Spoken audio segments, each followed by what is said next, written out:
Welcome to this review of the new and improved sample details page of ALS Webtrieve.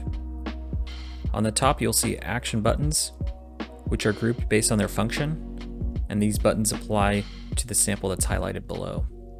On the left side of the page you'll see the sample position if we are looking at the sample based on a sample search list, and we can move freely in that list simply by clicking these left and right buttons.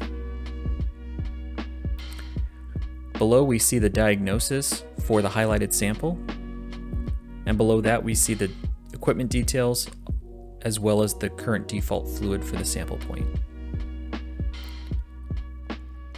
Above, one of the first tools is View Trending Analysis. By clicking on this, it will open the trending analysis window, and from there we can generate trending analysis based on the elements or tests that we would like to be included. We can return back to the sample details view simply by clicking again on View Trending Analysis. Next, under Tools, is the Feedback by Compartment. This will list all feedback that's been submitted for the sample point.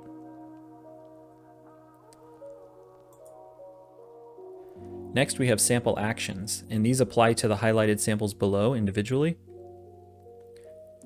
We can click View Feedback, and we will see the feedback for our highlighted sample below. This window is open separately and is independent, which allows us to then select a different sample and open up another window for feedback. This is helpful if we're wanting to view feedback from multiple samples within the history.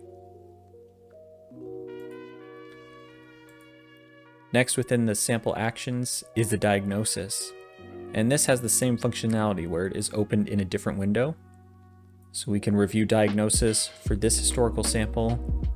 We can then go to the most current sample and see its diagnosis as well.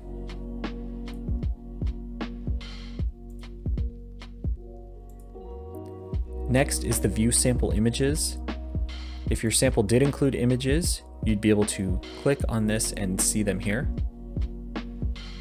And it can simply be closed by clicking on View Sample Images.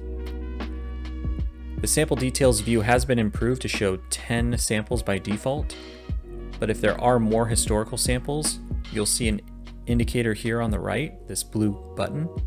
If we click on it, it will load all historical samples, and this can even work in reverse. If we go to the next sample in the list, you'll see that we have this blue button on the left, which means that there is a more recent sample than the one shown here in the left column. If we click that button, it will load in the most current sample.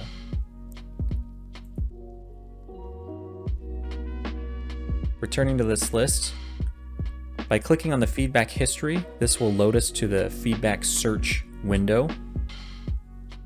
A PDF report can be generated for any of the samples in the list simply by selecting it and clicking on View PDF Report under Export Legacy. An Excel file in CSV or XML format can also be generated for all samples in this view. For those familiar with the old menu of further actions found on the right side of the page, these can be found under the Further Actions menu. We hope you enjoyed the new and improved sample details page on ALS Webtrieve.